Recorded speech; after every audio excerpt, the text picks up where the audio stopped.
1990년 전북의 작은 극장, 마지막 무대에 올랐던 33살 여배우 윤혜리는 관객이 가득한 공연 도중 불이 단 한 번 꺼진 그 짧은 순간 흔적도 없이 사라졌습니다. 사람들은 그녀가 도망쳤다고 믿었고, 경찰은 실종으로 덮었고, 읍내는 가장 더러운 소문으로 그녀를 먼저 죽였습니다. 그런데 14년 뒤 폐허가 된 영사실 천장에서 낡은 필름통 하나가 발견됩니다. 그리고 그 안에는 아무도 본 적 없어야 할 마지막 장면이 남아 있었습니다. 살려달라고 눈으로 비명을 지르는 여자, 스크린 뒤 어둠 속에서 그녀를 내려다보는 누군가, 그리고 극장 밖으로 끝내 나가지 못한 밤. 오늘 이야기는 사라진 여배우의 실종이 아니라 영사실 안에서 상영된 가장 잔혹한 마지막 장면에 대한 기록입니다. 2004년 12월의 전북은 사람의 얼굴빛까지 잿빛으로 바꿔놓는 계절이었다. 해가 지고 나면 시장통도, 버스터미널 앞 간판도, 오래된 주택가의 담벼락도 하나같이 젖은 석탄처럼 어두워졌고, 그 중에서도 군청 뒤편 비탈길 아래로 내려가야 닿을 수 있는 명성극장은 마치 처음부터 사람을 들이기 위해 지어진 건물이 아니라 오래전부터 무언가를 가둬두기 위해 세워진 콘크리트 상자처럼 보였다. 극장은 철거를 사흘 앞두고 있었고, 낮부터 들어온 인부들은 객석 바닥을 뜯어내고 썩은 벽지를 벗기고 있었지만, 이상하게도 가장 위층 영사실 쪽만은 아무도 오래 머무르려 하지 않았다. 문을 열자마자 밀려 나오는 냄새 때문이었다. 단순한 곰팡이 냄새도 젖은 목재 냄새도 아니었다. 눅눅한 먼지와 오래된 기계 기름, 타다 만필름 특유의 화학 냄새가 한꺼번에 썩어붙은 듯한 냄새였고, 그 아래에는 누구도 입으로 꺼내지 않았지만 모두가 본능적으로 알아차리는 종류의, 너무 오래 봉인되어 이제는 냄새마저 형체를 잃어버린 죽음의 잔향이 엷게 깔려 있었다. 오후 4시를 조금 넘긴 시각, 현장 소장이 전화를 걸어 불러낸 사람은 전직 형사 문태관이었다. 그는 14년 전 바로 이 극장에서 사라진 여배우 윤혜린 사건을 맡았던 마지막 수사관이었다. 그 사건은 결국 실종으로 종결되었고, 시체도 확실한 범행 도구도 결정적인 목격자도 없이 기록 속에서 흐려졌지만, 문태관은 단 한 번도 그것을 실종이라 믿은 적이 없었다. 그는 전화기 너머로 옛날 사건 아시죠? 그 여자 배우 건 말입니다. 영사실에서 이상한 게 나왔습니다. 라는 말을 들었을 때 이미 심장 어디선가 오래전에 굳어버린 얼음 조각 하나가 다시 깨지는 소리를 들었다. 그가 명성극장 앞에 도착했을 때 겨울바람은 찢어진 포스터 조각들을 계단 위로 밀어 올리고 있었다. 10수년 전부터 있다가 비와 먼지에 삭은 영화 포스터들, 표정이 일그러진 배우들의 얼굴, 퇴색한 붉은색 제목들, 빛바랜 키스 장면과 총구 사진들 사이로 문태관은 이 건물이 여전히 밤마다 누군가의 비명을 되감아 틀고 있을지도 모른다는 기분을 떨칠 수 없었다. 영사실 문은 바깥에서 굵은 쇠사슬로 묶여 있었다. 이상한 점은 철거 전까지 아무도 이 문을 잠근 적이 없다고 현장 소장이 말했다는 것이었다. 누군가 아주 오래전 이 방을 마지막으로 닫은 뒤 다시 열리지 않기를 바라는 마음으로 쇠사슬을 감아놓고 사라진 것처럼 보였다. 인부 둘이 망치와 절단기로 사슬을 끊자 문은 안쪽에서 들러붙은 살점처럼 천천히 떨어져 나갔다. 그 순간 안에서 더 짙어진 냄새가 터져 나왔고, 젊은 인부 하나가 바로 욕지기를 하며 복도로 물러났다. 문태관은 손수건으로 코를 가린 채 방 안으로 들어갔다. 방은 생각보다 좁았고 낡은 영상이 2대가 먼지에 잠긴 채 벽을 향하고 있었으며, 바닥 한 구석에는 필름캔 몇 개가 쌓여 있었다. 그런데 그중 하나만이 유난히 다른 색을 띠고 있었다. 다른 것들은 먼지와 녹이 덮인 회색 금속통이었지만, 그 하나는 누군가 일부러 닦아낸 흔적이라도 있는 듯 표면 한쪽이 손자국처럼 번들거렸고, 뚜껑 위에는 바랜 유성펜 글씨가 남아 있었다.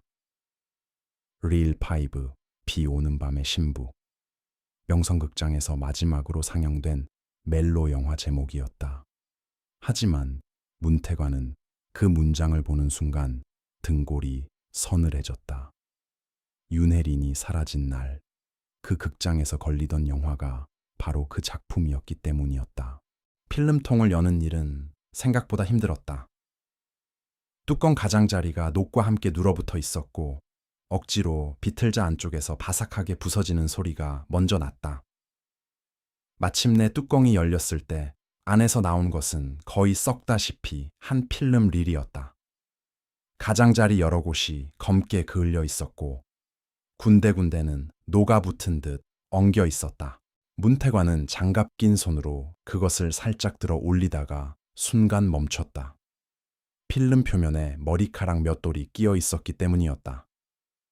먼지와 화학 성분에 절어 색조차 정확히 구별되지 않았지만 너무 길고 가늘어 사람 머리카락 외에는 달리 설명할 수 없었다. 현장에 있던 형사 한 명이 그냥 쥐둥지 아닙니까? 라고 중얼거렸지만 문태관은 대꾸하지 않았다. 그의 눈길은 이미 방의 다른 쪽으로 향해 있었다. 영사기 뒤 벽면, 사람이 평소에는 잘 손대지 않을 낮은 위치에 희미한 긁힌 자국이 몇 줄 남아 있었다. 그것은 우연히 생긴 흠집처럼 보이지 않았다. 너무 일정한 강역으로, 그러나 끝으로 갈수록 다급하게 휘어져 있었고, 마치 손톱이 벽을 붙잡고 미끄러지며 남긴 흔적처럼 보였다. 14년 전에도 그는 이 방에 들어왔었다. 하지만 그때는 벽 한쪽에 나무 판자가 덧대어져 있었고 공간은 훨씬 좁았다. 그 나무 판자는 지금 철거 인부들이 뜯어낸 상태였다. 문태관은 곧바로 필름을 복원 가능한 상태인지 확인하기 위해 시청 각 자료 복원업체를 불러가니 장비를 설치하게 했다. 모두가 큰 기대는 하지 않았다. 오래된 셀룰로이드 필름은 시간이 지나면 스스로 무너져 내리고 한 번이라도 열이나 습기를 심하게 먹으면 영상은 거의 죽는다. 그러나 첫 테스트 스캔이 시작된 지 차에 10분도 지나지 않아 방 안 공기는 전혀 다른 종류의 침묵으로 가라앉았다. 처음에는 영화의 정상 장면들이 나왔다. 낡은 멜로 영화 특유의 과장된 조명, 빗속을 달리는 택시, 우산 아래 포개지는 남녀의 얼굴. 그러다 필름 끝부분이 가까워질수록 화면이 흔들리기 시작했고 스크래치와 번짐이 심해졌다. 기술자는 여기부터는 상영용이 아니라 덧붙인 것 같습니다. 라고 낮게 말했고 그 다음 순간 검은 화면 사이로 누군가의 얼굴이 튀어나왔다. 눈 밑 화장이 번진 차에 정면을 보는 여자였다. 숨이 막힐 만큼 짧은 찰나였지만 문태관은 그 얼굴을 즉시 알아보았다. 윤혜린이었다. 14년 전 실종 전단 속 사진보다 더 마르고 더 하얗고 더 공포에 질린 얼굴. 그녀는 분장한 무대 의상을 입고 있었고 목선 아래 어디선가 누군가의 손에 눌린 듯 천이 구겨져 있었다. 그리고 더 끔찍한 것은 그녀가 카메라를 보는 게 아니라 카메라 뒤 누군가에게 살려달라고 눈을 보내는 것처럼 보였다는 점이었다. 화면은 곧 심하게 흔들리며 옆으로 기울었고 먼지 낀 렌즈 너머로 객석이 아닌 다른 공간이 얼핏 드러났다. 마치 스크린 뒤편이나 영사실 안쪽 같은 좁은 장소였다. 그 다음 몇 프레임에서는 윤혜린의 얼굴이 반쯤 사라지고 대신 그녀의 팔이 어둠 속 어디론가 끌려가는 장면이 잡혔다. 필름이 너무 손상되어 형태가 흐릿했지만 손끝이 무엇인가를 붙잡으려 허공을 긁는 모습만은 분명했다. 방 안에 있던 젊은 형사가 무의식적으로 욕설을 내뱉었다. 기술자가 필름을 멈추려던 순간 문태관이 손을 들었다. 계속. 그 한마디 뒤에 이어진 장면은 아무도 예상하지 못했다. 영사기 유리창 같은 반사면 한쪽에 한 남자의 얼굴 일부가 비쳤다. 뺨과 턱선, 움푹 들어간 눈, 빛을 피해 반쯤 숨어있는 인매. 너무 희미했지만 문태관의 기억 속 어디선가 오래된 그림자가 다시 고개를 들었다. 1990년 당시 명성극장의 영사기사 백도식.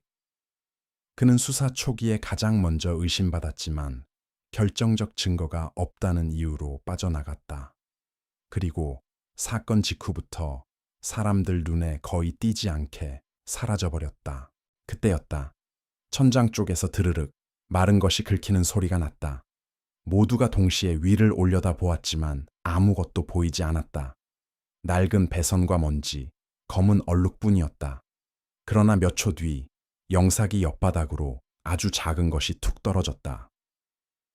문태관이 몸을 굽혀 집어든 그것은 처음에는 누렇게 굳은 나무 조각처럼 보였지만 먼지를 털자 형태가 드러났다. 사람 손가락 끝마디였다. 손톱의 절반이 남아 있었고 뼈는 오래 말라 비틀어져 있었다. 방 안의 공기가 완전히 뒤집혔다. 누군가 바깥으로 뛰쳐나가 토했고 현장 소장은 그 자리에서 주저앉았다. 문태관은 아무 말 없이 천장을 다시 올려다 보았다. 판넬 사이가 다른 부분보다 유난히 불룩했고 오래전에 덧댄 흔적이 보였다. 그는 그제야 14년 전 조사 당시 자신이 왜 이 공간에서 늘 설명할 수 없는 위화감을 느꼈는지 알 것 같았다. 영사실은 끝나는 방이 아니었다. 그 위에 혹은 그 뒤에 도면에 없는 공간이 하나 더 있었다. 누군가 사람 하나를 숨기기 위해, 아니 사람 하나를 천천히 사라지게 만들기 위해 만든 틈. 윤혜린이 실종되던 날 분장실 거울 밑에서 발견됐던 메모. 불이 꺼진 뒤 스크린 앞에 서지 마. 그 문장이 문태관의 머릿속에서 다시 선명해졌다.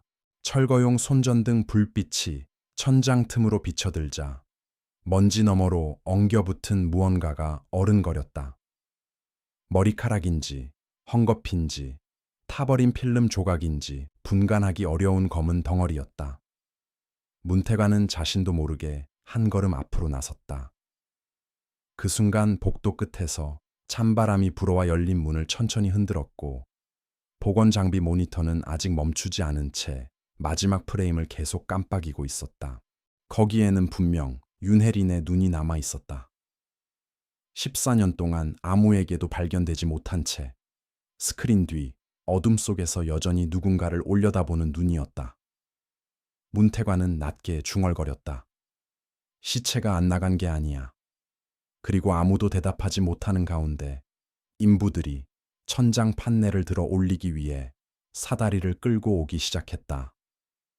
그 어둠 속에 무엇이 얼마나 남아 있는지, 14년 전 그 밤이 정말로 어디서 끝났는지 이제 곧 모두가 보게 될 차례였다.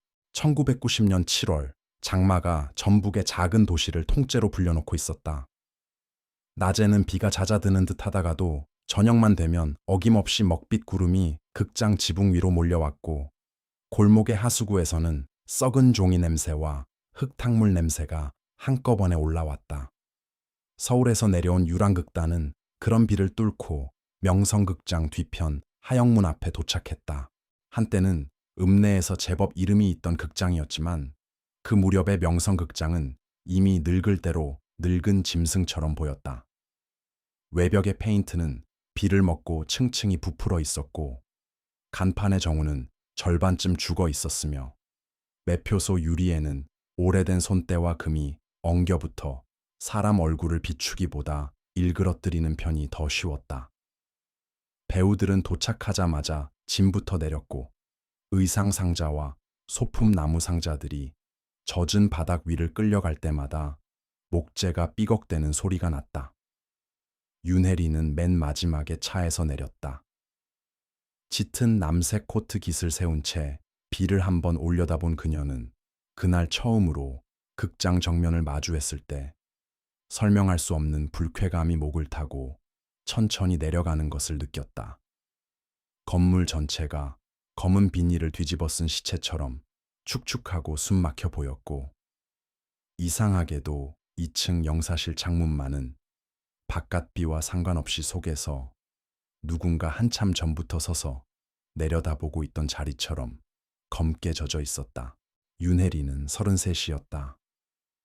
서울에 있을 때는 무대 위에 서는 것만으로도 객석이 조용해지던 시절이 있었다.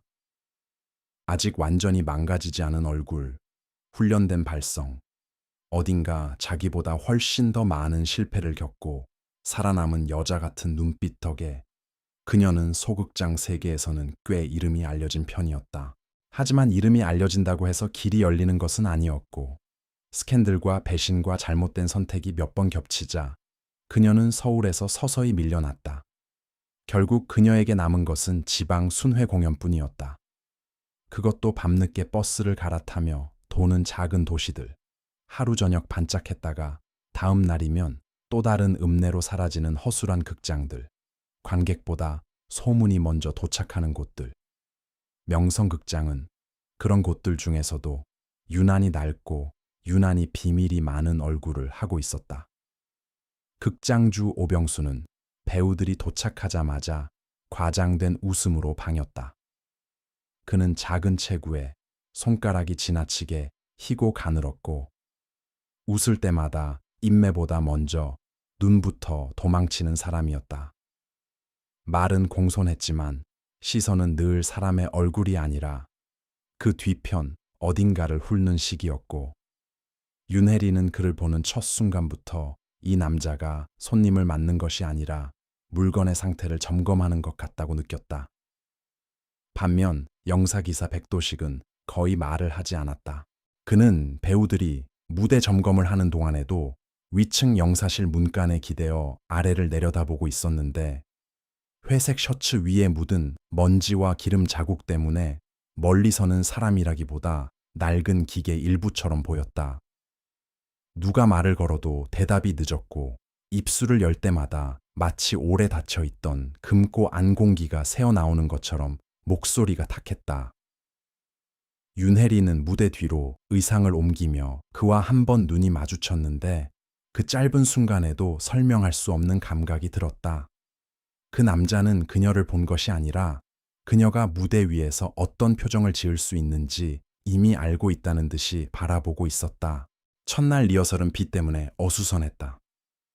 천장에서 물이 새어 조명 케이블을 피해 양동이를 놓아야 했고 무대 바닥은 오래전부터 습기를 먹어 군데군데 푹 꺼져 있었다. 이번에 올릴 작품은 비 오는 밤의 신부라는 음습한 멜로드라마였고 윤혜리는 남편에게 버림받고 광기에 잠식되는 여주인공 역을 맡았다. 무대 위에서 비명 직전의 숨을 길게 끌어올리는 장면이 많았고 얼굴이 무너지는 감정을 정교하게 잡아야 해서 그녀에게는 나쁘지 않은 역할이었다. 문제는 명성극장이라는 공간 그 자체가 이미 하나의 불길한 연출처럼 움직이고 있다는 점이었다. 리허설이 한창이던 오후, 조명이 3번 연달아 꺼졌다 켜졌고 객석 맨 뒤에서 누군가 박수 소리를 한 번 친 것 같은 메아리가 났지만 확인해보면 아무도 없었다. 분장실 거울은 오래되어 표면이 검게 상해 있었고 거기 비친 배우들의 얼굴은 늘 실제보다 조금 더 지쳐 보이고 조금 더 늙어 보였다.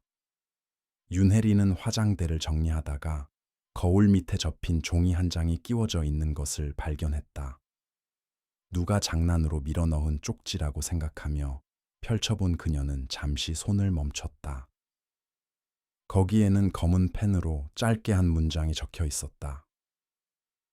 불이 꺼진 뒤 스크린 앞에 서지 마. 글씨는 삐뚤고 힘이 들쭉날쭉했지만 이상하게도 급히 휘갈긴 필체가 아니라 떨리는 손으로 한 획 한 획 눌러 쓴 흔적처럼 보였다. 그녀는 주위를 둘러보았지만 누구도 그런 장난을 쳤다고 나설 분위기가 아니었다. 의상 담당은 바느질을 하고 있었고 조연 배우 둘은 담배를 피우러 나가 있었으며 분장사 강미자는 파우더 통을 정리하며 그녀 쪽을 힐끗 보다가 시선을 피했다. 윤혜리는 웃으며 이거 누가 쓴 거예요. 분위기 잡지 말고 하고 말했지만 강미자의 얼굴은 웃지 않았다. 오히려 그 말이 들린 순간 그녀의 손가락이 잠깐 굳는 것을 윤혜리는 분명히 보았다. 그날 밤 첫 공연은 별탈 없이 끝났다. 객석은 반쯤 찼고 지방 신문 기자 둘이 앞줄에 앉아 있었으며 읍내 유지들로 보이는 중년 남자 넷이 맨 뒤에서 낮은 목소리로 계속 떠들어댔다. 공연이 끝난 뒤 윤혜리는 분장을 지우며 다시 그 쪽지를 떠올렸다. 우스운 장난일 수도 있었지만 공연 중 마지막 장면에서 스크린이 내려오고 뒤편에 그림자를 비추는 연출을 할 때 이상한 느낌이 들었던 것도 사실이었다. 보통은 무대 장치가 뒤에서 배우들의 실루엣만 받아줘야 했는데 그날은 누군가 전혀 다른 각도에서 그녀를 바라보는 시선이 스크린 너머에서 꽂히는 것 같았다. 마치 어둠 속 어떤 틈에서 그녀의 얼굴만 골라보는 눈이 있는 듯한 감각이었다.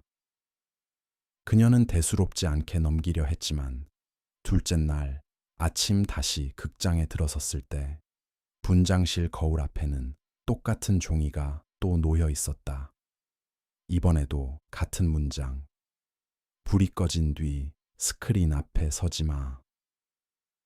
종이는 전날보다 더 젖어 있었고 끝부분에는 손가락 자국처럼 누런 얼룩이 묻어 있었다. 윤혜리는 그 종이를 집어들고 곧장 강미자에게 갔다. 언니, 이거 진짜 누가 하는 짓이에요? 강미자는 한참 동안 대답하지 못했다. 그녀는 마치 입을 열면 아주 오래 눌러놓은 비명이 튀어나올 것 같은 얼굴로 윤혜린을 보다 겨우 작은 목소리로 말했다. 여기선 밤에 혼자 다니지 마. 특히 위층은 가지 마. 윤혜리는 그 말이 장난보다 훨씬 나쁘게 들려서 오히려 짜증이 치밀었다. 뭔데요? 유령 나와요? 아니면 극장주가 미쳤어요? 강미자는 대답 대신 입술만 굳게 다물었다. 그리고 그날 점심, 윤혜리는 우연히 분장실 문 밖 복도에서 강미자가 극장주 오병수와 다투는 소리를 들었다. 오병수는 억지로 목소리를 낮추고 있었지만 말끝마다 신경질이 묻어 있었다. 쓸데없는 소리 퍼뜨리지 마쇼. 그 일은 끝난 지 오래야. 그 말에 강미자가 거의 울먹이며 대꾸했다. 끝난 게 아니라 그냥 묻어둔 거잖아요.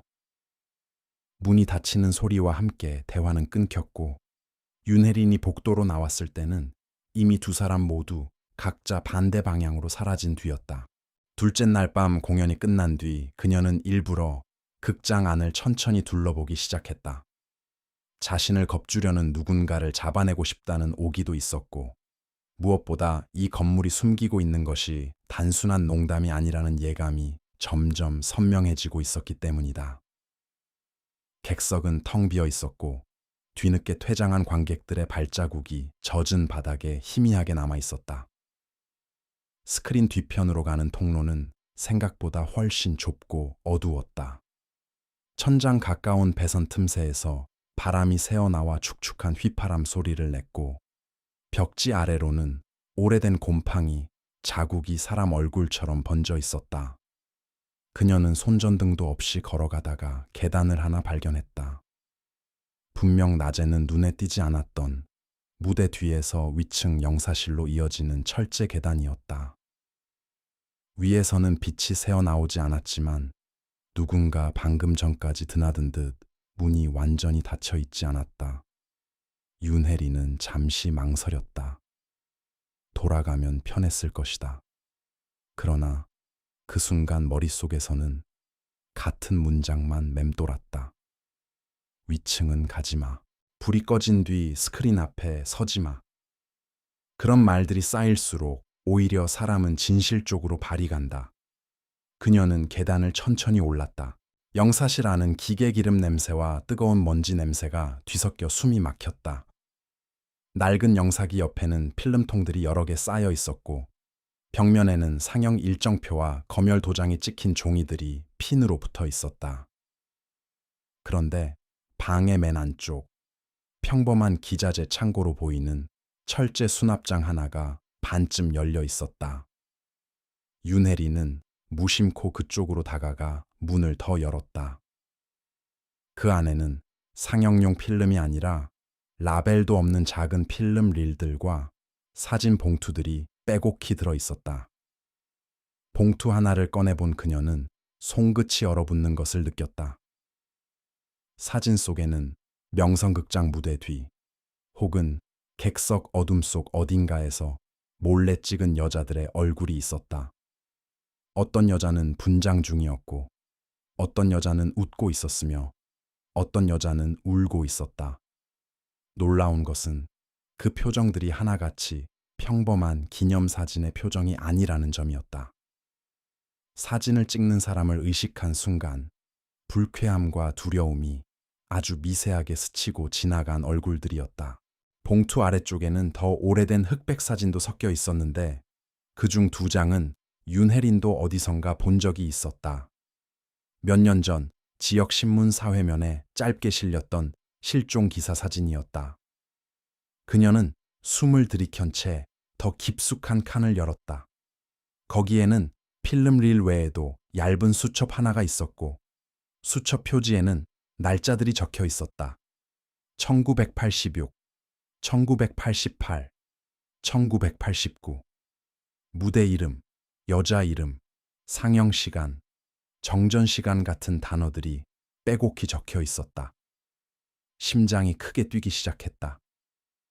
그녀는 본능적으로 이 장소를 나가야 한다는 것을 알았지만 동시에 이제야 비로소 이 극장의 진짜 얼굴을 만졌다는 느낌도 들었다. 그때 등 뒤에서 아주 낮은 목소리가 들렸다. 남의 물건을 함부로 보면 안 되지. 윤혜리는 거의 필름통을 떨어뜨릴 뻔하며 돌아섰다. 문 앞에는 백도식이 서 있었다. 그는 언제 올라왔는지 발소리조차 없었다. 조명이 켜져 있지 않은 영사실 문간에 서 있는 그의 얼굴은 유리창에 비친 그림자처럼 반쯤 검게 먹혀 있었고 눈만 유난히 젖은 듯 번들거렸다. 윤혜리는 급히 수첩을 뒤로 감추며 웃는 척했다. 길을 잘못 찾았어요. 분장실인 줄 알고. 백도식은 웃지 않았다. 배우들은 다들 궁금해하지. 스크린 뒤에 뭐가 있는지, 위에서 보면 자기가 어떻게 보이는지. 그는 천천히 영사기 쪽으로 걸어와 손으로 기계 몸통을 한번 쓸었다. 하지만 위에서 보면 사람은 다 같아. 불 들어오면 얼굴이 드러나고 불 꺼지면 소리만 남지. 윤혜리는 그 말이 단순한 기계쟁이의 중얼거림이 아니라는 걸 즉시 알아차렸다. 그녀는 더 이상 변명하지 않고 문 쪽으로 한 걸음 물러섰다. 그러자 백도식의 시선이 그녀 손에 들린 봉투로 흘렀다. 그 짧은 순간 영사실 아래쪽 객석에서 누군가 쇠막대를 떨어뜨린 듯한 큰 소리가 울렸고 둘 다 동시에 시선을 돌렸다. 윤혜리는 그 틈을 타 계단 쪽으로 내려갔다. 뒤에서 백도식이 따라오는 발소리는 들리지 않았지만 오히려 그래서 더 무서웠다. 누군가가 자신을 쫓아오지 않을 때조차 시선만으로 목덜미를 움켜쥐고 있다는 기분. 그녀는 그날 처음 명성극장이 사람을 붙잡는 방식이 손이 아니라 공기라는 것을 알았다. 셋째 날은 마지막 공연이었다. 아침부터 비가 더 세졌고 극장 바깥 골목은 흙탕물과 담배꽁초, 찢어진 전단지로 막혀 있었다. 배우들은 대체로 지쳐 있었지만 마지막 공연만 끝나면 바로 다음 도시로 이동할 생각에 억지로 분위기를 끌어올렸다. 윤혜리는 누구에게도 전날 본 것을 말하지 않았다. 말해봤자 믿지 않을 거라는 생각도 있었고 그보다 더 큰 이유는 자신이 무언가 결정적인 것을 손에 넣기 직전이라는 확신이 들었기 때문이다. 그녀는 공연이 끝난 뒤 다시 영사실에 올라가 수첩이나 필름을 챙겨 나올 생각이었다. 그 생각은 위험했지만 이미 너무 늦었다는 생각도 함께 들었다. 마지막 분장을 마치고 거울 앞에 앉았을 때 거울 틈 아래로 또 하나의 쪽지가 보였다. 이번에는 문장이 달랐다. 오늘 밤 스크린 뒤를 보지 마. 그녀는 그 종이를 접어 주머니에 넣었고 거울 속 자신의 눈을 잠깐 바라보았다. 평소보다 얼굴빛이 나빴고 입술은 더 창백했으며 무대 조명이 닿기 전부터 이미 누군가에게 오래 지켜본 사람의 얼굴처럼 굳어 있었다. 강미자가 뒤에서 목에 파우더를 두드려 주다가 아주 작은 목소리로 말했다. 혜린 씨, 오늘 끝나면 바로 나가. 짐이고 뭐고 나중에 찾자. 그냥 나가. 윤혜리는 그제야 물었다. 언니는 뭘 아는데요? 강미자의 손이 멈췄다. 거울 속에서 두 여자의 눈이 마주쳤다. 그리고 강미자는 겨우 입을 열었다. 여긴 사람을 보내는 데가 아니라 남기는 데야. 그날 밤 객석은 세 번째 공연치고는 이상할 만큼 꽉 찼다. 동네 유지들, 취한 남자들, 학생들, 호기심에 몰려든 사람들까지 빈자리 없이 앉아 있었고 맨 뒤 어둠 속에는 오병수가 팔짱을 낀 채 서 있었다. 공연은 시작부터 묘하게 미끄러졌다. 조명이 반 박자씩 늦게 들어왔고 음향은 몇 번씩 끊겼으며 무대 뒤 스태프들은 서로 말을 섞을 때마다 자꾸만 객석 위쪽, 영사실 창문 쪽을 확인했다.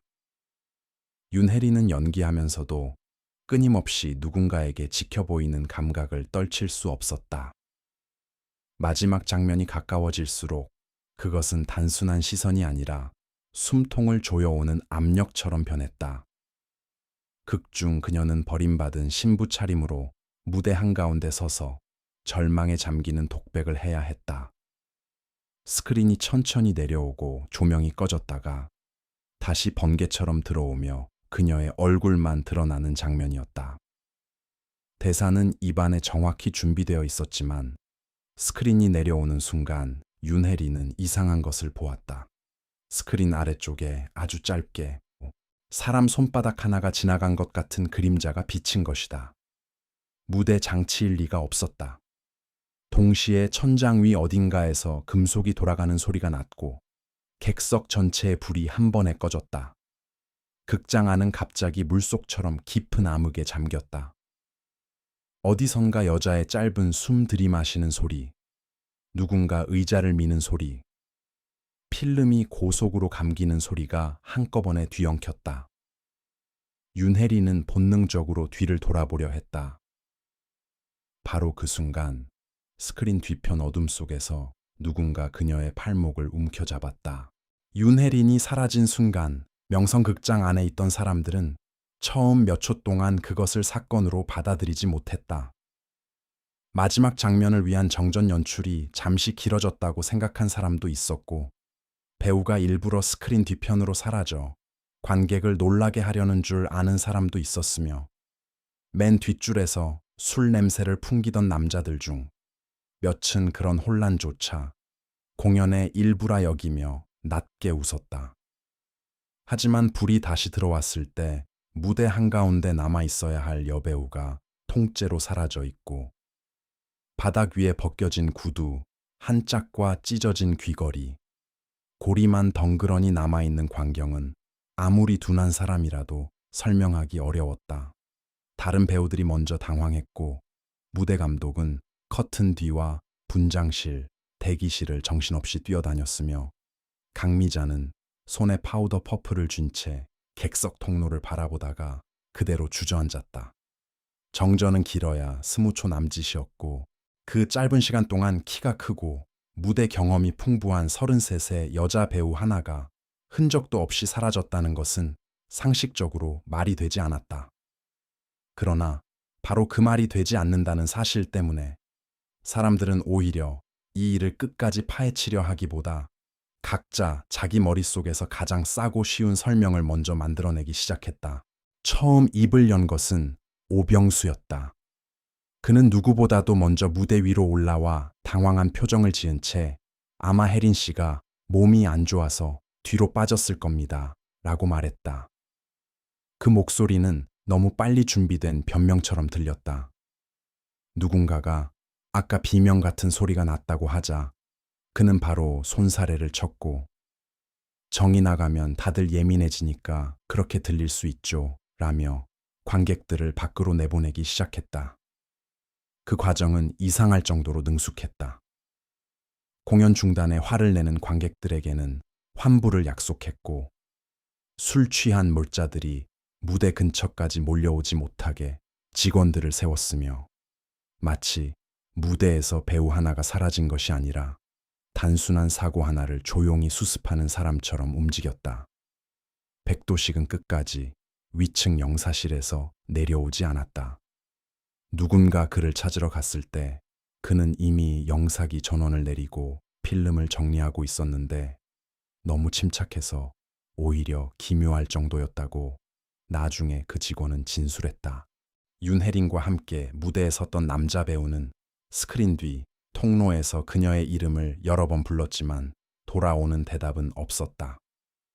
다만 스크린 뒷면 하단에 희미한 얼룩이 번져 있었고 그 표면을 손으로 만진 사람이 있다면 알 수 있을 정도로 미세한 끈적임이 남아 있었다. 하지만 그때는 누구도 그것을 혈흔이라고 생각하지 못했다. 피처럼 붉지 않았기 때문이다.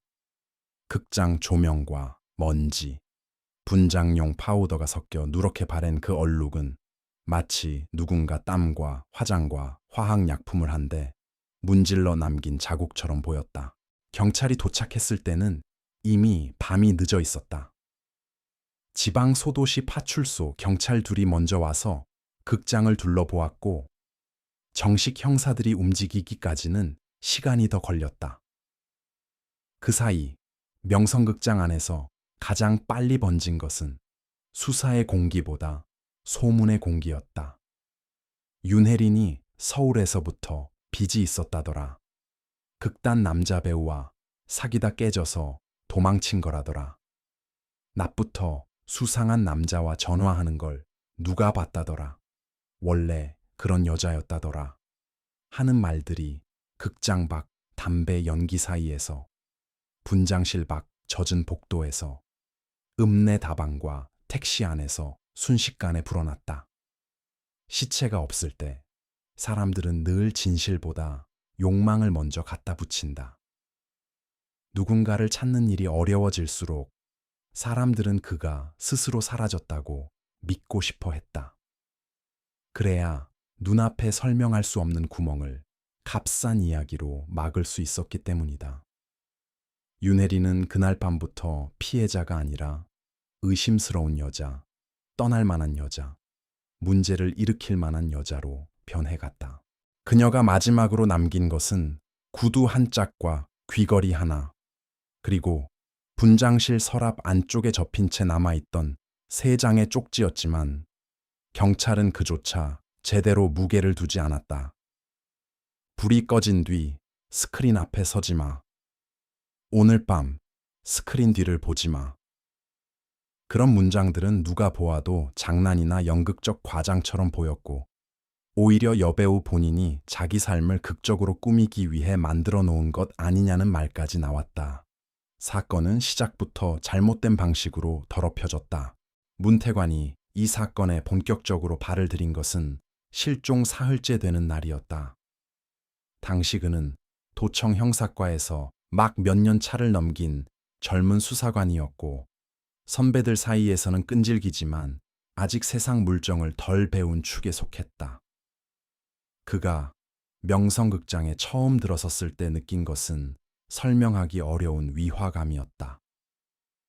사람들이 오가고 질문이 오가고 여기저기서 담배가 타고 있었지만 건물 전체는 마치 이미 한번 입을 다문 뒤 더 이상 아무 소리도 새어나가게 하지 않겠다고 결심한 것처럼 음침하게 잠겨 있었다. 무대 위에는 분해되지 않은 세트가 그대로 남아 있었고 스크린은 반쯤 내려온 상태에서 멈춰 있었으며 객석 맨 뒷줄에는 그날 밤의 소동 이후에도 치우지 못한 종이컵과 담배 재가 남아 있었다. 문태관은 먼저 무대 가장자리에 떨어져 있던 윤혜린의 구두를 살펴보았다. 굽 한쪽이 약간 비틀어져 있었고 끈은 급하게 당겨져 끊어진 흔적이 있었다. 스스로 벗어놓고 사라졌다고 보기엔 이상한 모양새였다. 귀걸이 고리 또한 단순히 빠진 것이 아니라 강하게 잡아당겨 찢어진 듯 금속이 휘어 있었다. 그는 스크린 뒤편으로 걸어 들어갔다.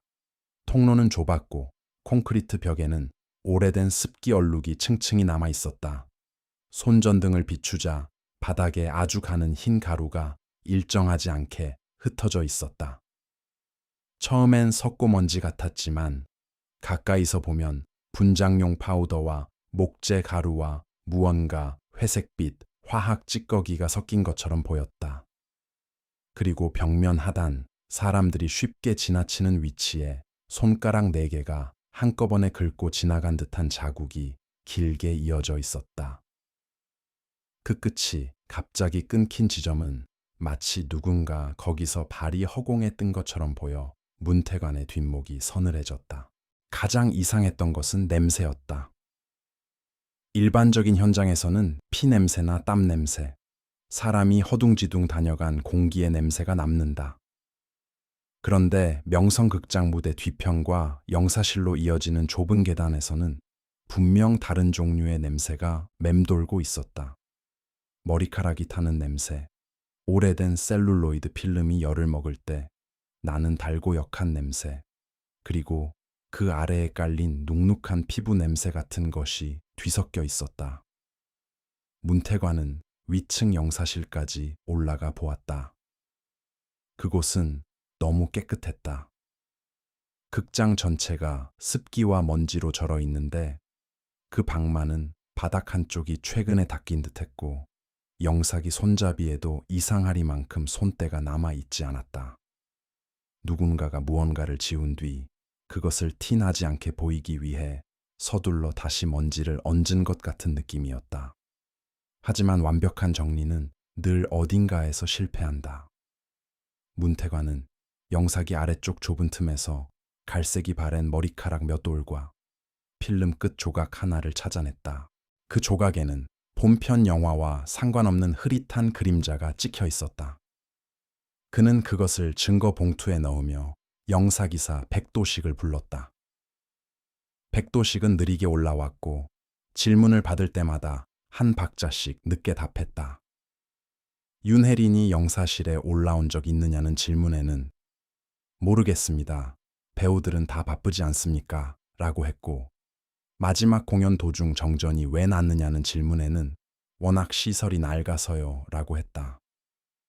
그러나 그의 손등은 이상할 정도로 깨끗한데도 오른쪽 소매 끝 안쪽에는 누군가 다급히 문지른 듯 희끗한 가루 자국이 남아 있었다. 문태관은 그 순간 이 남자가 단순히 무뚝뚝한 영사기사가 아니라 무엇인가를 보고도 아무 말 하지 않는 쪽이 아니라 오히려 무엇인가를 아주 가까이서 다뤘을 가능성이 높은 사람이라고 느꼈다.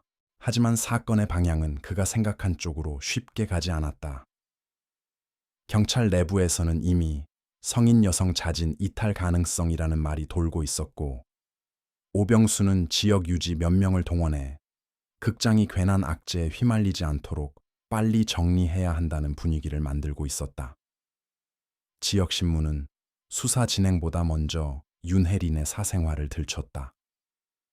서울 극단 시절 누구와 연문이 있었는지, 왜 지방을 돌게 되었는지, 술을 마시면 성격이 얼마나 거칠어지는지, 같은 하찮고 비열한 이야기들이 기사 아래 작은 단락처럼 붙기 시작했다. 문태관은 그 종이 조각들을 볼 때마다 이상한 모욕감을 느꼈다. 사건의 핵심은 극장 안에서 한 여자가 군중 앞에서 사라졌다는 사실인데 사람들은 그 불가능한 장면을 설명하려고 애쓰기보다 그 여자가 원래부터 어딘가 어두운 여자였다고 믿으려 했다. 마치 평판이 나쁘면 사라져도 덜 억울한 사람이라도 되는 것처럼. 그는 다시 강미자를 찾아갔다. 분장사인 그녀는 처음부터 눈빛이 좋지 않았고 조사 내내 손가락 끝을 떨었다. 윤혜린이 전날 밤 영사실에 올라간 것을 알고 있었느냐고 묻자 그녀는 처음엔 고개를 저었다가 곧 말을 바꿨다. 모르겠어요. 근데 혜린 씨가 뭘 본 건 맞아요. 문태관이 몸을 앞으로 숙이자 강미자의 눈동자가 문 쪽으로 먼저 움직였다. 누가 엿듣는지 확인하는 사람의 습관이었다. 그녀는 아주 낮은 목소리로 말했다. 여기서는 전에 없어졌던 여자들도 있었어요. 그냥 다들 술집 나갔다, 도망갔다, 남자 따라갔다, 그런 식으로 끝났지만 다들 마지막에 표정이 같았어요. 누가 자기를 계속 보고 있는 걸 아는 얼굴. 문태관은 그 말을 듣는 순간 머리 한쪽이 차갑게 식는 느낌을 받았다. 누가요? 그가 묻자 강미자는 거의 들리지 않게 속삭였다. 위에서 보는 사람. 그날 밤 문태관은 영사실과 무대 뒤편을 다시 정밀하게 살피다 뜻밖의 흔적 하나를 발견했다. 스크린 뒷벽과 영사실 쪽 구조 사이의 간격이 도면상 수치와 맞지 않았던 것이다. 평면도대로라면 있어야 할 폭보다 실제 공간이 몇십 센티미터가량 좁았다. 큰 차이는 아니었지만 낡은 극장 구조에서는 그 몇십 센티미터가 사람 하나를 비스듬히 세워둘 틈이 될 수도 있었다. 그는 망치로 벽면 일부를 두드려 보았고 한 구간에서만 소리가 묘하게 비었다. 누군가 뒤에 빈 공간을 남겨둔 채 나중에 얇은 판재를 덧댄 것 같은 소리였다. 막 뜯어보려는 순간 상부에서 지시가 내려왔다. 극장시설 훼손은 철거 전까지 금지, 구조 변경이 의심되어도 영장과 본청 허가가 필요, 실종 사건 수준에서 지나친 확대 해석은 삼가라는 식의 말들이었다. 문태관은 그 말을 이해하지 못했다. 여배우 하나가 관객 수십 명 앞에서 사라졌고 현장은 명백히 누군가가 손댄 흔적이 있었는데도 왜 갑자기 조심스럽게 움직여야 하는가? 대답은 며칠 뒤 다른 형태로 돌아왔다. 증거물 보관실에 넣어둔 필름 조각 하나가 사라진 것이다. 담당자는 자기가 분명 봉투째 넣어두었다고 주장했지만 기록상으로는 애초에 존재하지 않았던 것처럼 처리돼 있었다. 같은 시기 오병수와 친분이 있다는 지역 유력 인사 몇 명이 경찰서에 드나들었다는 말이 돌았다. 문태관은 그제야 이 사건이 단순한 실종이나 극장 내 범행을 넘어 누군가에게는 반드시 묻혀야만 하는 종류의 밤과 연결되어 있을지 모른다고 생각했다. 강미자는 그 후로 급속히 무너졌다. 처음 몇 번은 경찰 부름에 응했지만 조사실 안에서 자꾸 구토를 했고 같은 질문을 반복하면 대답이 조금씩 달라졌다. 어떤 날은 윤혜린이 마지막 공연 직전 스크린 뒤에 방이 하나 더 있다고 말했다고 했고 또 어떤 날은 자신이 그 말은 듣지 못했다고 부정했다. 그러나 일관되게 흔들리지 않는 것이 하나 있었다. 그녀는 백도식의 이름이 나오면 얼굴색이 변했다. 명시적으로 그가 범인이라고 말한 적은 없지만 그 사람은 영사기가 아니라 사람 얼굴 보는 걸 더 좋아해요 라는 말을 남긴 적이 있었다. 문태관은 그 문장을 오래 잊지 못했다. 하지만 수사가 실체를 향해 조금씩 가까워질수록 사건 바깥에서는 더 빠르게 뚜껑이 닫혀갔다. 윤혜린의 가족은 서울에서 내려와 실종 전단을 뿌렸지만 경찰은 점점 전화, 제보보다 자진 잠적 가능성을 더 자주 언급했다. 언론은 어느새 그녀를 찾는 기사보다 사라진 여배우의 이면 같은 제목을 더 좋아했다. 그렇게 보름이 지나고 한 달이 지나자 명성극장 사건은 해결되지 않은 범죄가 아니라 결론을 내지 못한 불편한 풍문으로 변질되어 갔다. 수사가 진실에 가까워지는 대신 공기 중으로 희석되어 버리는 순간이었다. 그리고 두 달 뒤 더 나쁜 일이 벌어졌다. 강미자가 방 한 칸짜리 하숙집에서 목을 맨 채 발견된 것이다. 방은 안에서 잠겨 있었고 경찰은 처음부터 극단적인 선택으로 정리하려 했다. 하지만 문태관은 현장에 들어서자마자 이상함을 느꼈다. 방 안에는 분장 도구 상자가 열려 있었고 바닥에는 흩어진 퍼프와 립스틱, 젖은 휴지가 널려 있었으며 책상 위에는 제대로 접지도 못한 쪽지 하나가 놓여 있었다.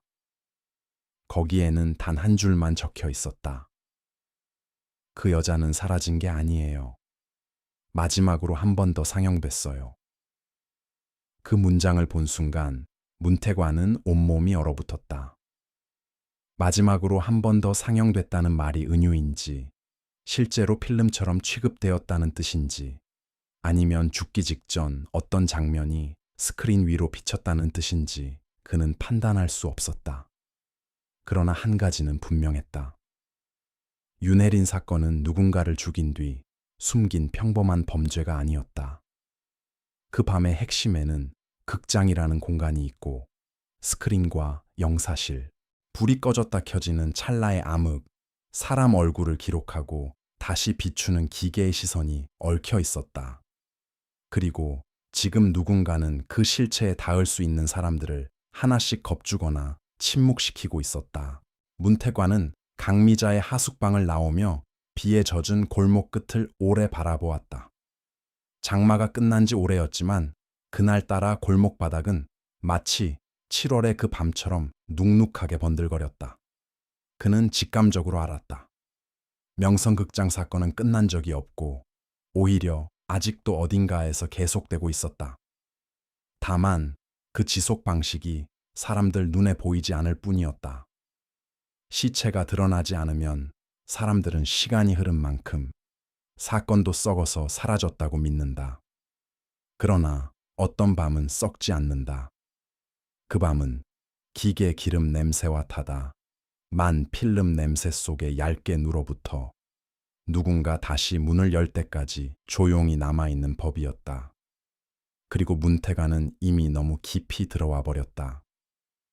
실종으로 끝내라는 압력, 증거가 사라지는 속도, 입을 열려던 여자의 죽음, 벽 뒤의 빈소리, 영사실 바닥에 남은 머리카락, 그 모든 것이 하나의 방향을 가리키고 있었다.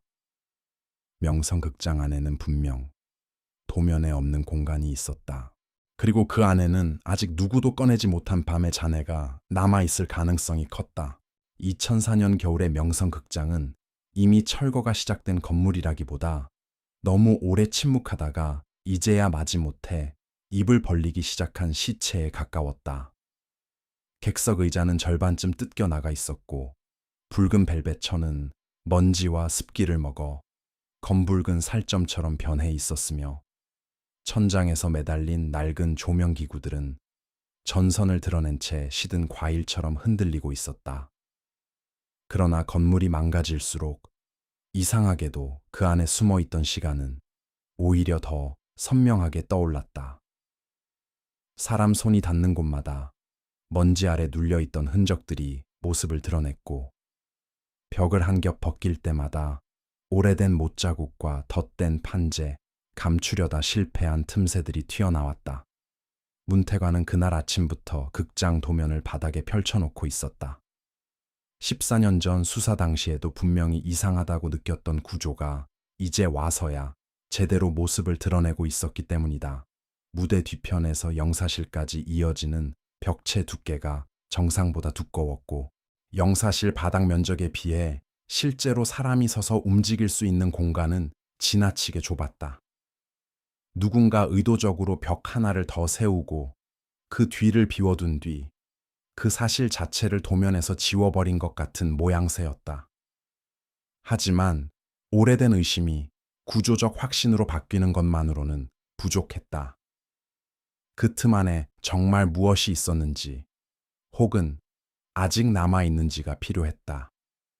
그리고 그날 문태관은 마침내 14년 동안 자기 곁에 있었지만 한 번도 제대로 만나지 못한 사람과 손을 잡게 되었다. 강서진, 강미자의 딸이었다. 서진은 29이 되어 있었다. 지방신문 기자로 일하고 있다는 말이 처음 들렸을 때 문태관은 그저 오래된 사건에 매달리는 유족 비슷한 마음이겠거니 생각했지만 실제로 만난 그녀는 그런 단순한 얼굴이 아니었다. 그녀는 어머니를 잃은 사람 특유의 상처를 숨기고 있었지만 동시에 그 상처를 오래 갈고 닦아 칼날처럼 만들어버린 눈을 하고 있었다. 윤혜린 실종 당시 그녀는 중학생이었고 어머니 강미자가 하숙방에서 죽은 뒤로는 줄곧 명성극장 사건을 개인적인 원한처럼 품고 살아왔다고 했다. 어머니가 남긴 유품 속에는 경찰에 제출되지 않은 것들이 몇 가지 있었고, 서진은 그것들을 십수년 동안 누구에게도 보여주지 않다가 최근에야 정리하기 시작했다. 그녀는 바랜 종이 봉투 하나를 문태관 앞에 내밀었다. 안에는 강미자가 죽기 사흘 전 직접 녹음한 것으로 보이는 작은 카세트 테이프 하나와 짧은 메모가 들어 있었다. 메모에는 단 한 줄만 적혀 있었다. 필름에서 소리를 먼저 들어. 문태관은 그 문장을 읽는 순간 가슴 안쪽이 천천히 식어가는 느낌을 받았다. 14년 전 자신은 늘 눈으로만 증거를 쫓았다. 사진, 상영 기록, 구조도, 현장 자국, 목격자 진술.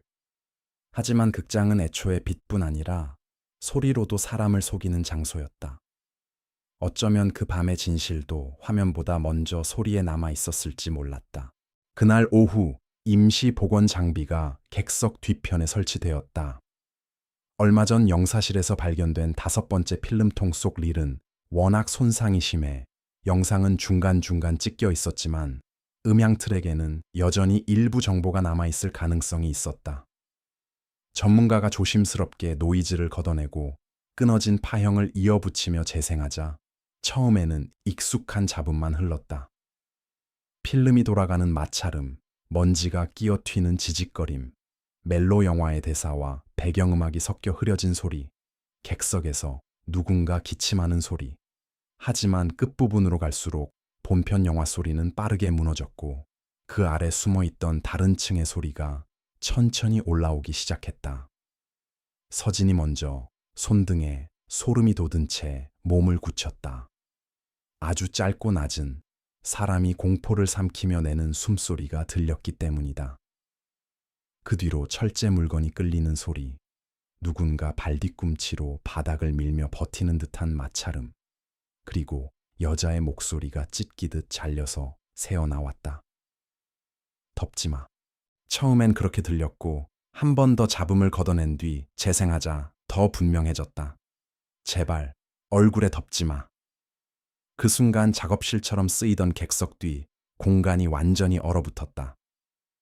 문태관은 숨도 제대로 쉬지 못한 채 스피커를 바라보았다. 윤혜린이었다. 14년 전 스크린이 내려오고 정전이 시작된 바로 그 찰나의 목소리.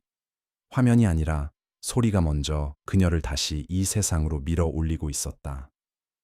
그리고 그 다음에 들린 것은 한 남자의 목소리가 아니라 천이나 두꺼운 종이 같은 것이 사람 얼굴을 문지르며 덮이는 소리, 숨이 급격히 막히는 소리, 어디선가 기계 스위치가 올라가는 클릭음이었다.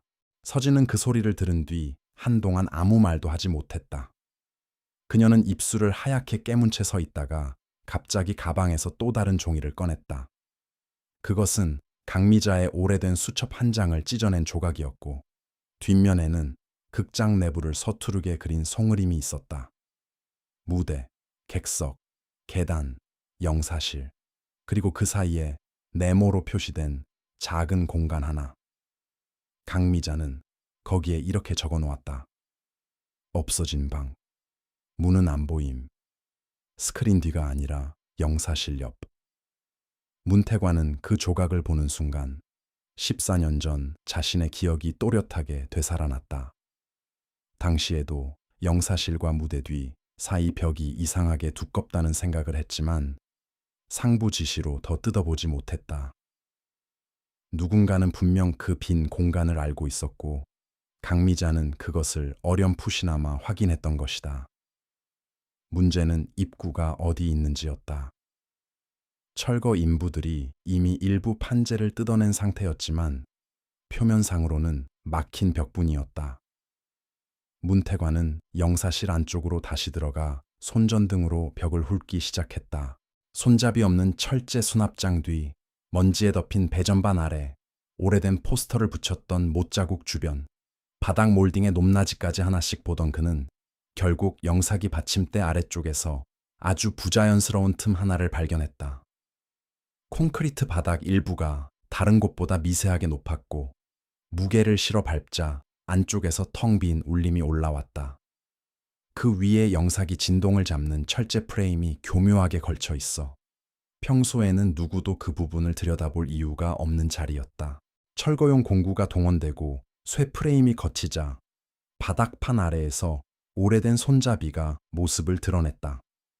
그것은 처음부터 문처럼 보이지 않기 위해 만들어진 구조였다. 판재와 철제 덮개, 먼지와 기름, 기계의 무게가 차례로 얹혀 있어 사람 눈에는 그저 시설 일부로만 보이게 되어 있었다. 인부 둘이 힘을 주어 들어 올리자 안에서 눅눅하고 오래 잠긴 공기가 한꺼번에 솟구쳤다. 그 냄새는 문태관이 14년 전 영사실과 무대 뒤 통로에서 희미하게 맡았던 냄새의 원형이었다. 썩은 목재, 젖은 먼지, 오래된 분장품, 타버린 필름, 그리고 너무 오랫동안 갇혀 있어 이제는 냄새조차 거의 무기질처럼 변해버린 죽음의 흔적. 구멍 아래로는 사람 하나가 겨우 몸을 틀 수 있을 정도의 수직 공간이 있었고 사다리를 걸쳐 내려가자 그 끝에서 옆으로 이어진 좁은 밀실이 드러났다.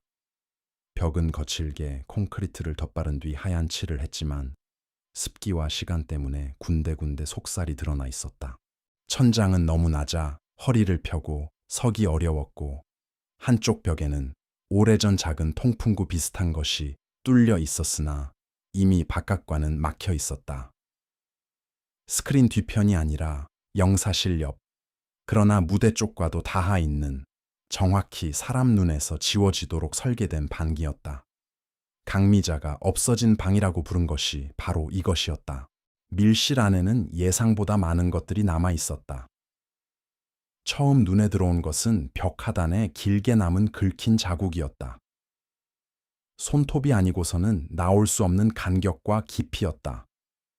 어떤 흔적은 반듯하게 시작했다가 끝으로 갈수록 제멋대로 휘어졌고 어떤 것은 두 줄이 겹쳐 있었다.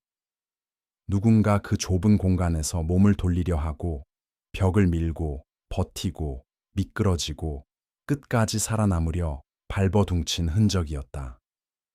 바닥 한쪽에는 오래된 유리 파편과 흰색 파우더 덩어리, 부식된 머리핀, 진주 귀걸이에서 떨어져 나간 듯한 작은 금속 부품이 뒤엉켜 있었다. 서진이 먼저 그것을 집어들고 숨을 멈췄다. 윤혜린이 실종된 날 무대 위에서 발견된 귀걸이와 같은 디자인이었다. 그 근처에는 옷감 조각도 있었다. 오래 사가색은 거의 죽었지만 빛을 비추면 아주 미세한 반짝임이 살아나는 소재였다. 무대 의상에 붙이는 식휜이었다. 문태관은 장갑 낀 손으로 그것을 들어 올리다 잠시 멈췄다. 옷감에는 얇은 필름 조각이 녹아붙어 있었다. 누군가 천 위에 뜨거운 셀룰로이드 조각을 눌러붙인 듯 가장자리 일부가 검게 타서 굳어 있었다. 그걸 보는 순간 서진이 낮게 중얼거렸다. 어머니가 왜 계속 필름 이야기를 했는지 이제 알겠네요. 이 방은 사람을 숨기는 장소인 동시에 사람의 마지막 공포를 기록하기 위한 장소였을지도 몰랐다. 더 안쪽을 조사하던 인부가 갑자기 몸을 굳혔다. 벽 틈을 메우듯 놓인 오래된 소품 상자 하나가 있었는데 겉면에는 천사상 날개 부품이라고 바랜 글씨가 남아 있었다. 극장 무대에 쓰던 대형 소품 일부를 보관하던 상자로 보였지만 무게가 지나치게 무거웠다.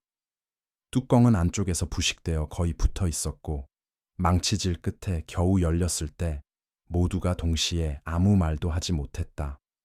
안에는 깃털 장식이나 천 조각 대신 타버린 필름 릴 여러 겹이 마치 완충제처럼 채워져 있었고 그 사이사이에 사람 머리카락이 엉겨 붙어 있었다.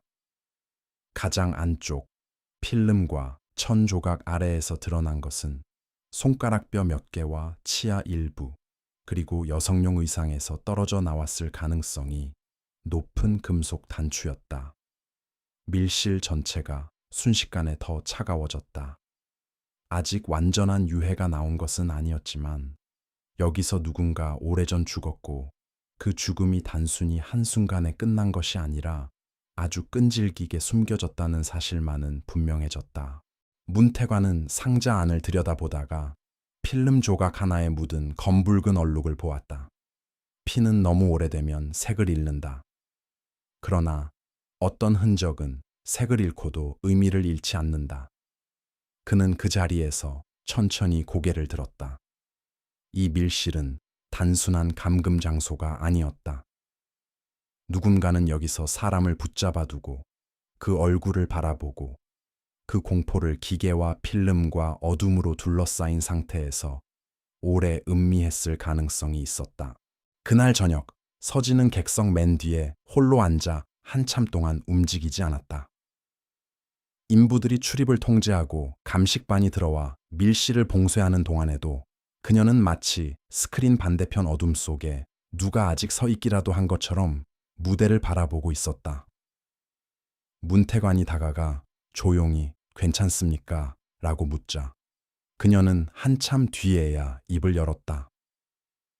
어머니는 평생 저 방을 머릿속에서 못 나왔을 거예요. 살아서 나온 사람처럼 보였지만 사실은 거기 조금 남겨두고 온 거죠. 그 말은 문태관에게도 그대로 돌아왔다. 그는 14년 전 이 사건을 실종으로 덮는데 완전히 동의한 적 없었지만 결국 아무것도 꺼내지 못한 채 시간을 흘려보냈다.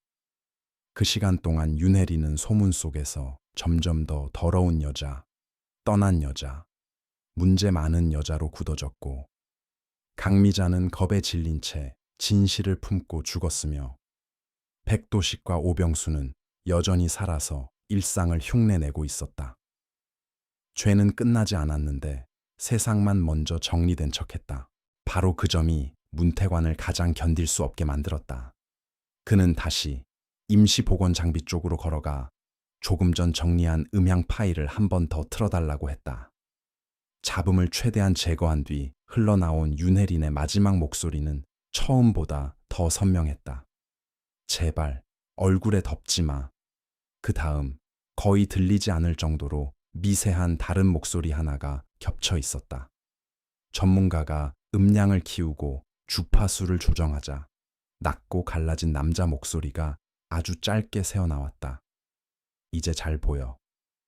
그 순간 서진이 의자 팔걸이를 붙잡는 손에 힘을 주었고 문태관은 자기 등뼈를 타고 내려가는 차가운 분노를 처음으로 숨기지 못했다. 밤이 더 깊어갈 무렵 감식반은 밀실 안쪽 벽면에서 작은 유리 조각을 추가로 수거했다. 그것은 단순한 병 조각이 아니라 렌즈 보호, 유리나 영사기 부속으로 쓰이는 재질과 비슷하다고 했다. 또 통풍구 아래에서는 녹슨 철제 고리 하나가 발견되었고 그 주변 콘크리트에는 오랫동안 끈이나 천이 쓸린 흔적이 남아 있었다.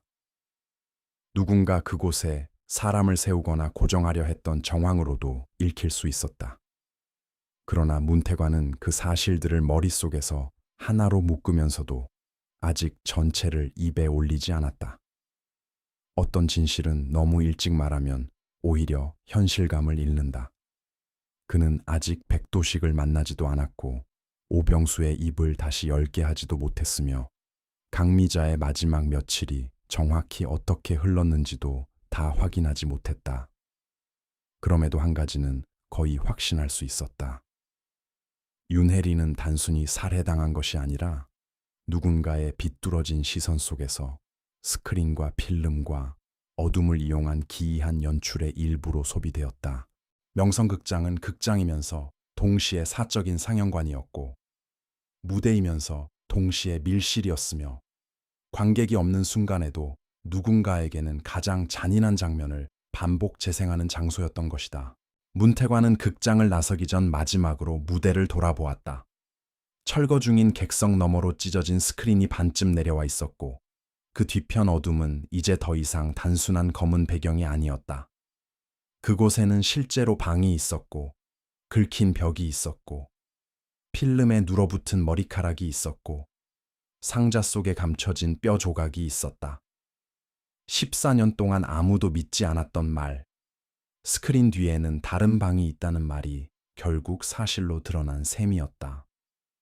하지만 이상하게도 진실에 가까워질수록 그는 안도보다 더 큰 불길함을 느꼈다.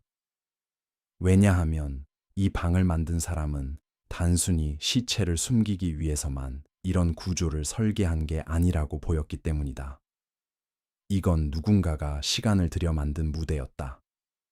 사람이 공포에 질린 얼굴로 숨을 헐떡이고, 빛이 꺼졌다 켜지고, 필름이 돌고, 목소리가 잘려나가는 그 과정을 가장 가까운 자리에서 지켜보기 위해 만든 사적인 객석. 문태관은 그 생각이 머리에 닿는 순간 14년 전 실종이 아니라 상영이었다는 강미자의 메모가 더 이상 비유로 들리지 않았다. 누군가는 그 밤 윤혜린의 공포를 하나의 장면으로 만들었고 그것을 끝까지 본 사람이 있었다. 그리고 이제 그 장면의 관객들이 다시 세상 밖으로 끌려 나올 차례였다. 명성극장의 밀실이 열리고 나서부터 사건은 더 이상 14년 전의 실종이 아니었다. 그것은 숨겨진 유해가 있는 살인사건이 되었고, 동시에 누군가가 극장이라는 공간 전체를 시체 보관소이자 기억 은닉 장치로 써왔다는 증거가 되었다. 그러나 이상하게도 유해가 조금씩 나오기 시작할수록 문태관은 안도보다는 더 깊은 역겨움에 가까운 감정을 느꼈다. 보통의 살인은 죽인 다음 감춘다. 들키지 않기 위해 땅에 묻거나 물에 버리거나 멀리 옮겨버린다. 하지만 명성극장에서 벌어진 일은 그 반대에 가까웠다. 누군가는 윤혜린을 밖으로 내보내지 않았다. 그녀를 죽인 뒤에도 극장 안에 남겨두었고, 더 정확히는 극장이라는 건물의 여러 틈 속으로 천천히 분해해 섞어 놓았다. 마치 한 사람의 존재를 없애는 대신 그 존재를 이 낡은 건물 곳곳에 눌어붙게 만들어 건물 전체를 하나의 무덤으로 바꾸려 했던 것처럼. 감식반은 밀실에서 나온 뼈 조각과 머리카락, 의상 파편, 녹아붙은 필름과 금속 부품을 일일이 분류하기 시작했고, 그 과정에서 문태관은 사건의 잔혹함이 단순히 죽음의 순간에만 있는 것이 아니라 그 죽음을 다룬 방식 전체에 있다는 사실을 조금씩 깨달았다. 밀실에서 나온 물건들 가운데 가장 먼저 문태관의 시선을 오래 붙든 것은 낡은 천 조각에 녹아붙은 흰색 화장 성분이었다.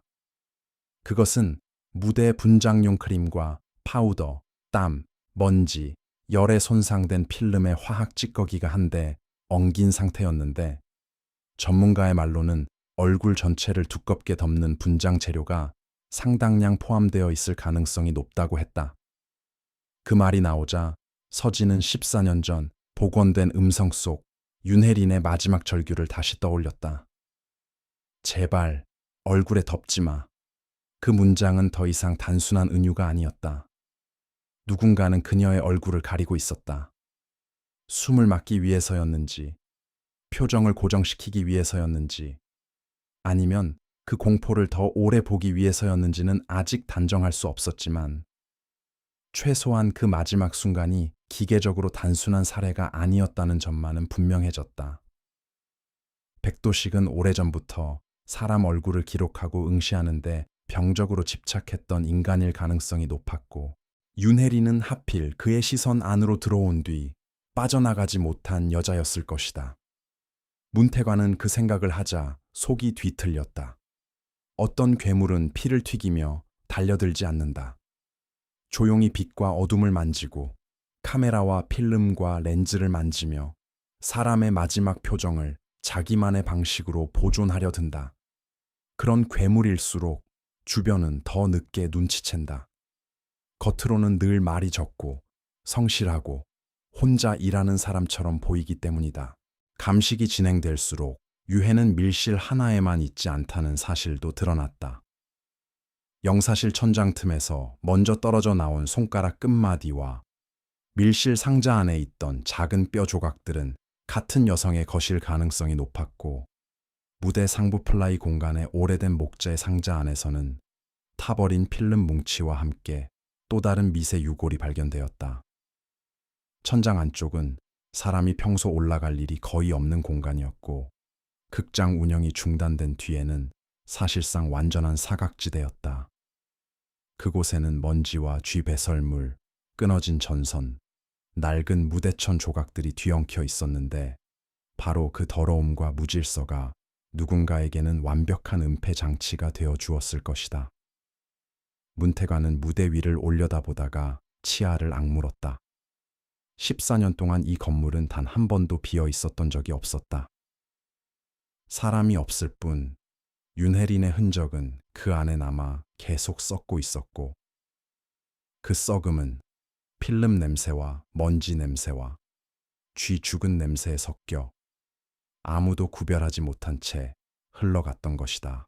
관객들은 그 아래서 웃고 울고 영화를 봤고, 이후 철거를 준비한 인부들은 그 위를 망치로 두드리며 지나갔다. 모두가 시체를 밟고도 모르고 지나간 셈이었다. 그것이야말로 명성극장 사건을 보통의 살인보다 더 참혹하게 만들었다. 이 범인은 시체를 감춘 것이 아니라 시체를 공간에 풀어놓았다. 극장 그 자체가 시체의 연장선이 되게 만든 것이다. 그 즈음 문태관은 다시 1990년 당시 기록을 뒤지다 뜻밖의 이름 하나를 발견했다. 오병수의 딸 오은미, 당시 14살. 진술 기록은 짧았고 공연 뒤 몸이 좋지 않아 사무실에 있었다는 한 문장뿐이었다. 너무 짧아서 오히려 이상한 진술이었다. 그는 서진과 함께 읍내 외곽 허름한 빌레에서 혼자 살고 있다는 오은미를 찾아갔다. 그녀는 처음 문을 열었을 때부터 사람 눈을 정면으로 마주치지 못했다. 40을 바라보는 나이였지만 표정은 여전히 겁먹은 사춘기 소녀처럼 굳어 있었고, 집 안에는 창문을 전부 두꺼운 천으로 가려 햇빛조차 제대로 들지 않았다. 서진이 어머니 이름을 꺼내자 외운미의 어깨가 눈에 띄게 떨렸다. 그녀는 한참 동안 아무 말도 하지 않다가 갑자기 낡은 종이 상자 하나를 꺼내 바닥에 내려놓았다. 그 안에는 색연필로 그린 오래된 그림 수십 장이 들어있었다. 그림들은 하나같이 기괴했다. 붉은 무대막, 거꾸로 매달린 조명, 하얀 얼굴의 여자, 눈만 검게 칠해진 남자, 화면처럼 네모난 틀 안에 갇힌 입 없는 사람들, 그리고 거의 모든 그림의 구석에는 동일한 장소가 반복해서 그려져 있었다. 객석이 아니라 높은 좁은 방, 작은 창, 아래를 내려다보는 시선, 벽에 붙어 선 여자. 문태관은 그 순간 심장이 내려앉는 것을 느꼈다. 오은미는 14년 동안 말 대신 그림으로만 그 밤을 토해내고 있었던 것이다. 오은미는 처음엔 조각난 문장만 흘렸다. 아버지가 밤에 올라가지 말랬어요. 도식 아저씨는 늘 위에서 봤어요. 그날은 손님이 많았는데도 조용했어요. 그러다 어느 순간 마치 오래 막혀 있던 하수구가 한꺼번에 터지는 것처럼 말이 이어지기 시작했다. 마지막 공연이 있던 날, 그녀는 사무실 뒤 좁은 복도를 지나 영사실 쪽으로 올라갔다고 했다. 아버지가 백도식과 다투는 소리를 들었기 때문이다. 윤혜린이 수첩과 필름을 본 걸 안 백도식은 그 여자는 그냥 내보내면 안 된다고 했고, 오병수는 처음엔 겁을 먹었지만 이내 여기서 끝내자고 했다고 한다. 오은미는 그 말의 뜻을 당시에는 이해하지 못했다. 그러나 곧 정전 직전 영사실 옆 빈 공간 쪽에서 누군가 몸부림치는 소리와 함께 천이 구겨지는 소리, 목이 막혀 새는 숨소리를 들었다. 그녀는 벽 틈으로 내려다보다가 윤혜린의 얼굴을 아주 잠깐 봤다. 무대 분장 위에 더 두꺼운 하얀 재료가 번져 있었고, 머리카락은 땀과 무언가에 젖어 얼굴에 들러붙어 있었다. 그 얼굴은 울고 있는 얼굴이 아니라 살아남기 위해 마지막으로 누군가의 눈을 찾고 있는 얼굴이었다고 외운미는 떨리는 목소리로 말했다. 그리고 그 아래 백도식은 영사기 쪽 조명을 시험하듯 몇 번 올렸다 내리며 그녀를 보고 있었다. 마치 사람이 아니라 어떤 장면을 맞추는 기술자처럼. 문태관은 그 말을 들으며 거의 아무 표정도 짓지 못했다. 그러나 안쪽에서는 분노가 너무 차갑게 끓어오르고 있었다. 오은미는 계속해서 말했다. 윤혜린이 죽은 뒤에도 일은 끝나지 않았다고. 오병수는 처음에 시체를 밖으로 빼내자고 했지만 백도식은 강하게 반대했다고 했다. 극장 밖으로 옮기는 순간 들킬 위험이 커지고 무엇보다 여기는 다 숨길 수 있다는 말을 그가 했다고 했다. 오은미는 그때 처음으로 아버지와 백도식 말고 또 다른 사람 하나를 봤다고 했다. 당시 읍내 파출소와 가깝게 지내던 순경 출신 남자였는데 사건 직후 경찰과도 연결되었던 인물이었다. 그는 술 냄새를 풍기며 나타나 크게 만들지 말자고 했고 셋은 그날 새벽까지 극장 안을 오가며 뭔가를 옮겼다. 오은미는 끝까지 보지 못했다. 하지만 두 가지는 또렷하게 기억했다. 하나는 천장 위로 무거운 상자가 올라가는 소리, 다른 하나는 무대 소품 창고에서 오래된 석고, 조각상 몸통을 깨부수는 소리였다. 그 말을 듣는 순간 문태관과 서진은 동시에 밀실에서 나온 천사상 날개 부품 상자를 떠올렸다. 그것은 애초부터 소품이 아니라 소품으로 위장한 은닉처였을 가능성이 컸다. 시체는 한 번에 사라진 게 아니었다. 이들은 극장의 구조를 누구보다 잘 아는 사람들이었고 그 구조를 이용해 윤혜린의 몸을 하나의 장소가 아니라 여러 군데에 흩어 감췄다. 무대 위, 영사실 위, 밀실 안, 소품 속, 천장 틈. 이 모든 곳은 평소엔 서로 무관한 공간처럼 보이지만 극장을 통째로 아는 사람에게는 하나의 연결된 시체 은닉 구조였던 셈이다. 그날 밤 늦게 문태관은 서진과 함께 다시 명성극장으로 돌아왔다. 감식반이 철수한 뒤 객석은 텅 비어 있었고 뜯겨나간 의자 사이로 찬 공기만 흐르고 있었다. 서진은 무대 앞에 서서 한참 동안 스크린을 바라보다가 낮게 말했다. 어머니가 왜 마지막까지 미쳐가듯 무서워했는지 이제 알겠어요. 누군가를 죽인 것도 끔찍하지만 죽이고 나서 그 사람을 밖으로 보내지 않은 거잖아요. 자기 공간 안에 계속 붙들어 둔 거잖아요. 문태관은 대답 대신 천천히 객석 맨 뒤를 돌아보았다. 14년 전 이곳에서는 사람들이 공연을 봤고 같은 시간 영사실 쪽에서는 한 여자가 공포 속에서 질식해가고 있었다. 그리고 그 뒤로도 이 건물은 멀쩡한 얼굴을 하고 영업을 이어갔다. 그 사실 자체가 너무 추악해서 그는 사건 해결이 가까워질수록 오히려 더 깊은 구역질을 느꼈다. 그러다 문득 그는 오은미가 마지막에 덧붙인 말을 떠올렸다. 죽을 때 세 명이 본 게 아니에요. 끝난 뒤에도 셋이 다시 와서 한참 서 있었어요. 도식 아저씨가 계속 얼굴을 보고 있었어요. 그 말은 문태관을 더 차갑게 만들었다. 이것은 우발적 살인이 아니었다. 최소한 백도식에게는 더욱 그랬다. 윤혜린의 마지막 표정, 마지막 호흡, 마지막 경련, 마지막 침묵까지 그는 하나의 장면처럼 소비했다. 그리고 나머지 둘은 그것을 방조하고 정리하며 자기들만의 침묵 계약을 맺었다. 문태관은 그날 새벽 오랫동안 닫혀있던 영사실 안에서 혼자 서 있었다. 깨진 유리 너머로 객석이 어둡게 내려다 보였고 반쯤 뜯긴 스크린은 찢어진 피부처럼 아래로 드리워져 있었다. 그 순간 그는 거의 확신에 가까운 생각을 했다. 백도식은 단지 시체를 숨긴 사람이 아니라 그 시체를 건물 안에 나누어 남김으로써 윤혜린이라는 존재가 영원히 극장 밖으로 벗어나지 못하게 만들고 싶었던 것이다. 한 번의 살인이 아니라 아주 긴 감금의 연장이었다. 죽은 뒤에도 그녀는 해방되지 못했다.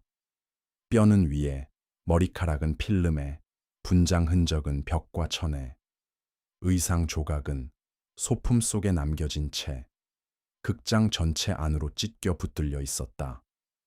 문태관은 창문에 비친 자신의 얼굴을 잠시 바라보다가 낮게 중얼거렸다. 이제 끝내야지. 하지만 그 말에는 수사관의 결심만 있는 것이 아니었다. 그것은 너무 오래 늦어버린 사과처럼도 들렸다. 윤혜리는 14년 동안 단 한 번도 제대로 수습되지 못했다. 이제 남은 것은 이 건물 안에 남은 마지막 조각들을 다 꺼내고 그 밤을 본 사람들 중 아직 입을 다물고 살아있는 자들을 모두 끌어내는 일뿐이었다.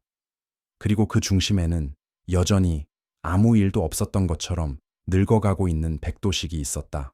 2004년 12월의 마지막 주, 철거를 이틀 앞둔 명성극장은 더 이상 극장이 아니었다.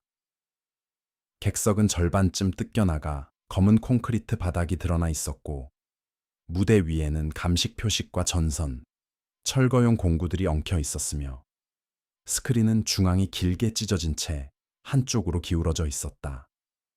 하지만 문태관은 그 망가진 공간을 다시 한번 원래의 용도로 되돌릴 생각이었다. 마지막으로 단 한 번 이곳을 다시 상영관으로 만들 작정이었다. 영화가 아니라 14년 동안 잘려나가고 묻히고 지워졌던 그 밤의 잔해를 위한 상영이었다.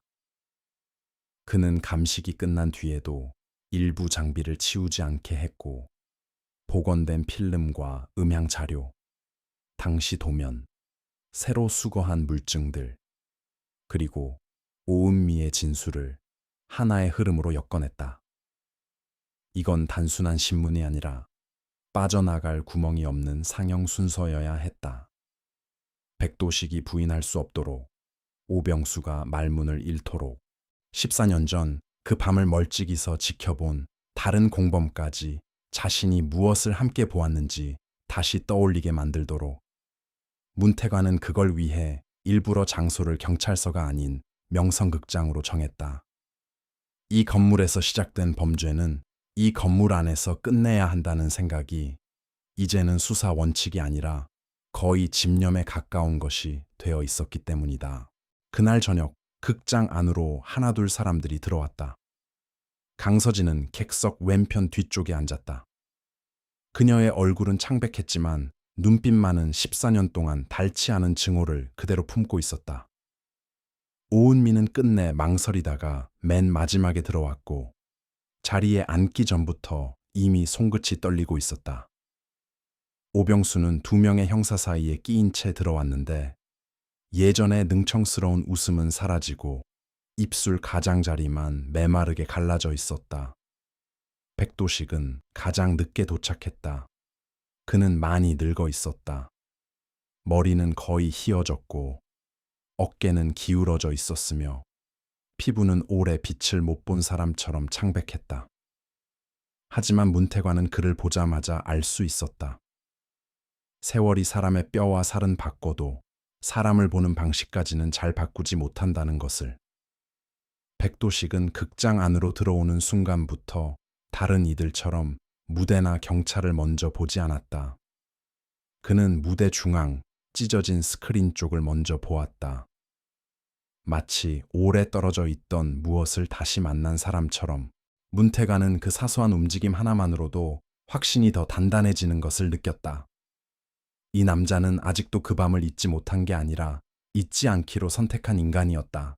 극장 안의 조명이 절반만 꺼지고 임시로 연결한 영사 장비가 돌아가기 시작했다. 처음에는 그저 오래된 멜로 영화에 복원된 장면들이 스크린 위에 떴다. 비 오는 밤의 신부. 윤혜린이 마지막으로 무대에 섰던 바로 그날 밤, 극장에서 상영 중이던 영화. 객석 뒤편 어둠 속에서 필름이 돌아가는 마찰음이 천천히 살아났고 화면에는 비를 맞으며 달리는 여주인공과 기차역 플랫폼, 자귀적인 눈물과 서툰 키스 장면들이 지나갔다. 누구라도 방심하기 쉬운 흐름이었다. 문태관은 일부러 그렇게 했다.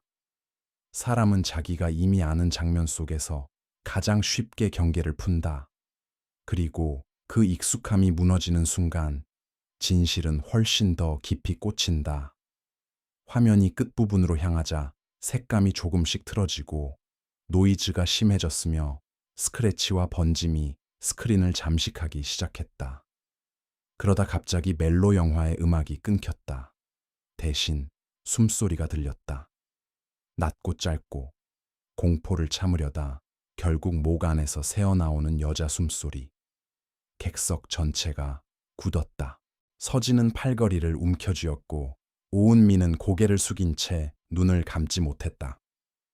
이어서 낡은 천이 구겨지는 소리, 금속이 바닥을 스치는 소리, 누군가 뒤꿈치로 버티며 몸을 밀어내는 마찰음, 그리고 윤혜린의 목소리가 처음보다 훨씬 선명하게 스크린 아래 어둠을 찢고 흘러나왔다. 제발, 얼굴에 덮지 마. 그 짧은 한 문장이 끝나자 이번에는 남자 목소리가 아주 낮게 겹쳤다. 잡음을 제거한 뒤에야 들려온, 그러나 한 번 들으면 절대 착각할 수 없는 말이었다. 이제 잘 보여. 오병수의 몸이 먼저 반응했다. 그는 의자 등받이에 기대려다 실패한 사람처럼 어깨를 움찔했고 얼굴에서 피가 빠져나가는 것이 어둠 속에서도 보일 정도였다. 반면 백도식은 놀라지 않았다. 아니, 오히려 너무 놀라지 않아서 이상했다. 그는 화면을 똑바로 보고 있었다. 문태관은 그 옆 얼굴을 지켜보며 천천히 다음 자료를 올렸다. 스크린에는 영사실 바닥 구조와 밀실 도면, 발견된 유해 위치, 녹아붙은 필름 조각 사진, 윤혜린 의상에 쓰였던 식휜 조각, 귀걸이 파편, 머리카락, 그리고 오은미가 14살 때 그린 그림들이 차례로 떠올랐다.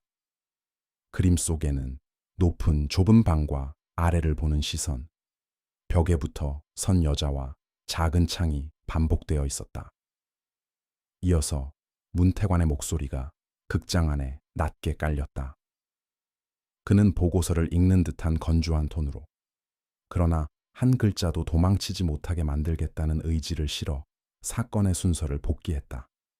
윤혜린이 영사실 수납장 안의 필름과 수첩을 본 뒤 위험을 눈치챘다는 점, 마지막 공연 직전 이미 그녀가 감시당하고 있었다는 점, 정전은 우발적 사고가 아니라 의도된 타이밍이었다는 점, 밀실은 감금과 은닉을 위해 설계된 공간이라는 점, 시신은 바합으로 운반되지 않고 극장 구조물 속으로 나뉘어 숨겨졌다는 점, 그리고 그 과정에 최소 3사람이 개입했을 가능성이 높다는 점.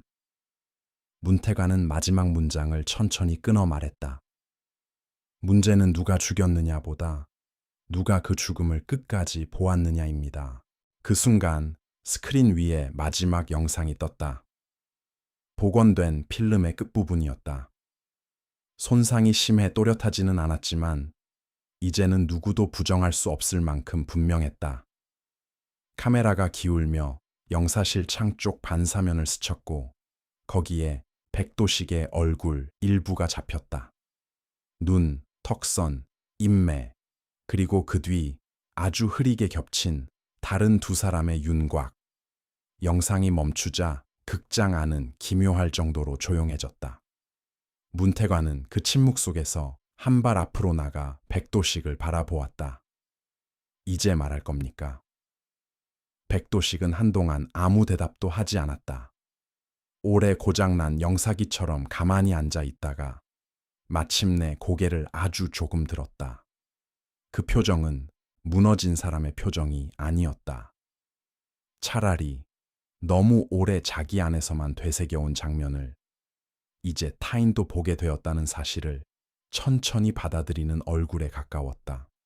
그는 메마른 목소리로 말했다. 당신들은 전부 죽음만 보지. 아무도 끼어들지 않았다.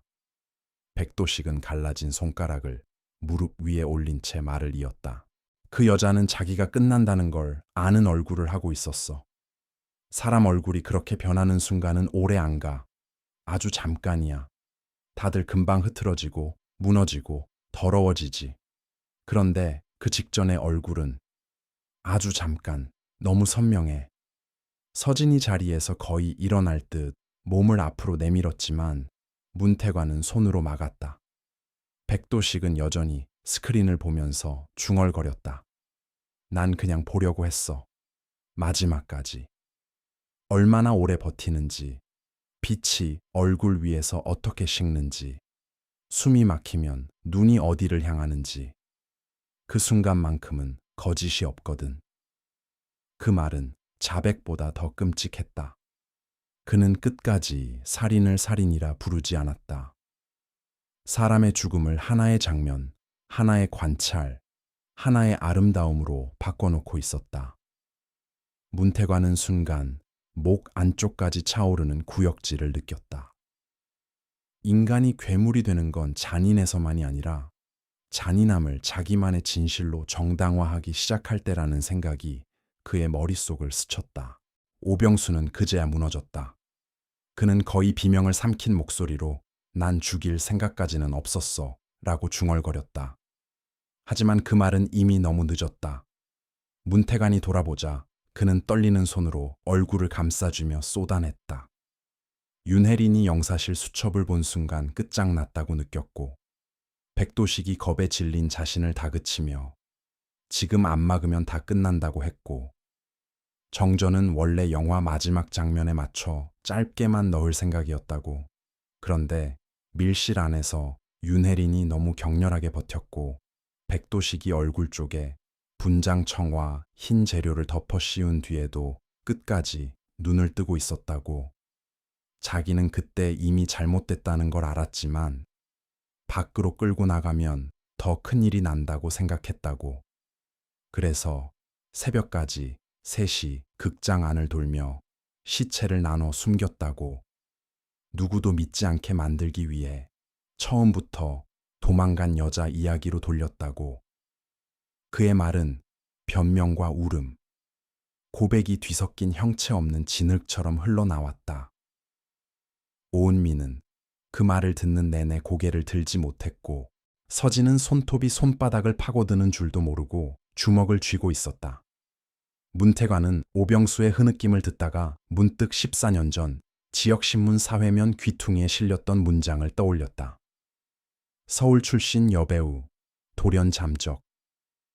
한 사람의 죽음은 그 몇 줄짜리 문장보다 훨씬 차갑고 훨씬 오래가고 훨씬 더럽게 처리되었다.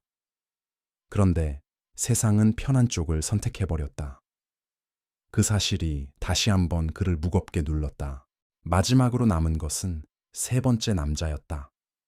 당시 파출소와 가까웠던 순경 출신의 인물은 이미 퇴직 후 다른 지역에 살고 있었지만 이날 조사 협조 명목으로 별도로 불려온 상태였다. 그는 처음엔 직접 죽인 적 없고 단지 일이 커지지 않게 도와준 것뿐이라며 버텼다.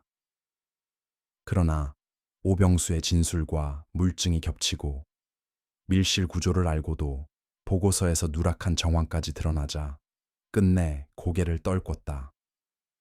그의 역할은 살인을 저지른 손이 아니라 그 뒤의 시간을 정리한 손이었다. 기록을 흐리고 증거를 빼돌리고 실종으로 방향을 틀고 강미자의 진술을 신빙성 없는 공포증처럼 보이게 만든 손. 문태관은 그를 보며 처음으로 이 사건의 진짜 공범 구조를 명확히 이해했다. 백도식은 가장 깊은 어둠을 만든 자였고 오병수는 그 어둠을 자기 건물 안에 봉인한 자였으며 세 번째 남자는 그 봉인이 세상 바깥에서도 유지되도록 도와준 자였다. 괴물은 언제나 한 사람으로 끝나지 않는다. 대개는 보는 자, 숨기는 자, 조용히 정리해주는 자가 붙어 하나의 밤을 완성한다. 윤혜리는 바로 그 셋의 협업 속에서 14년을 갇혀 있었던 것이다. 조사가 끝나갈 무렵 문태관은 극장 천장을 올려다보았다. 철거 전 마지막 밤이라 그런지 바람이 새어 들어오는 소리가 평소보다 더 크게 들렸다. 감식반은 이미 추가 수습한 유해 일부를 운반해갔고 남은 해체 작업은 다음 날 진행될 예정이었다.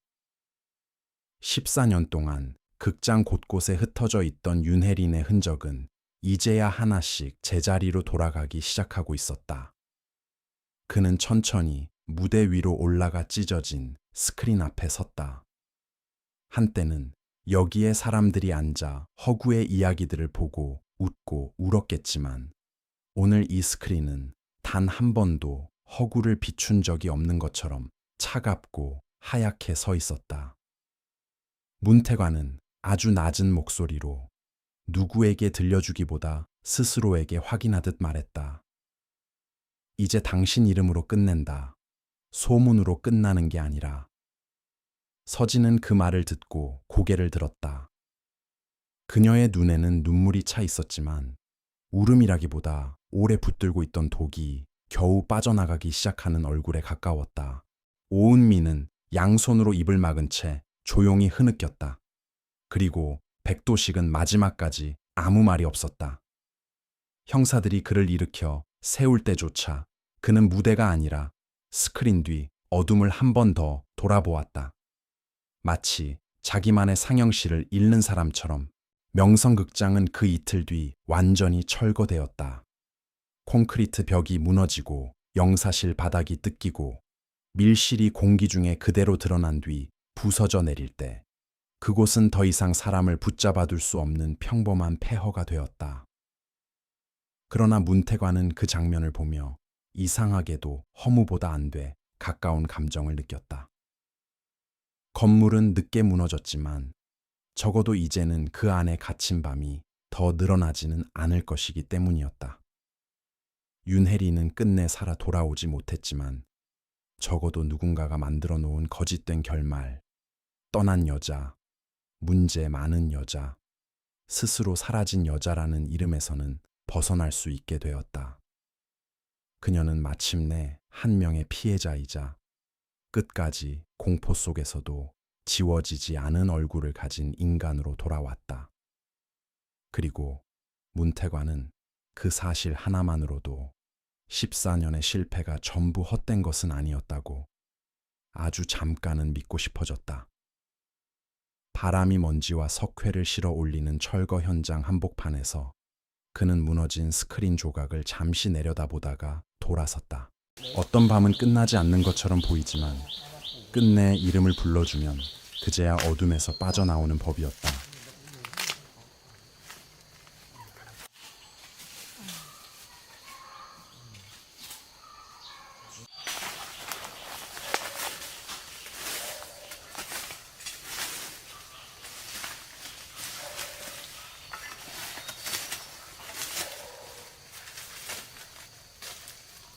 Đi đào măng. Đi đào măng.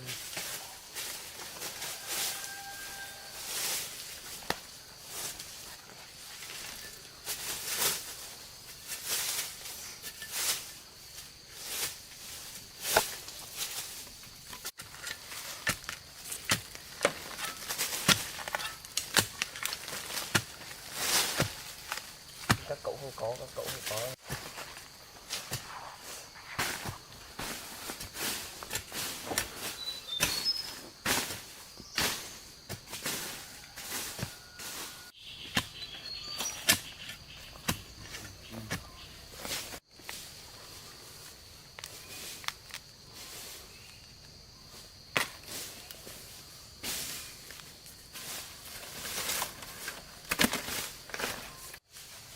Thấy đeo cái vùi này là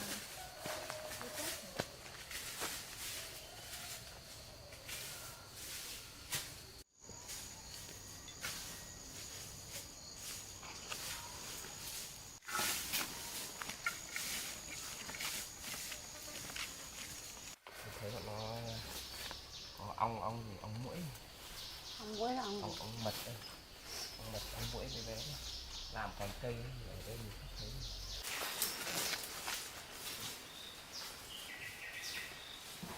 Bay lên quay cày vào hai cùng.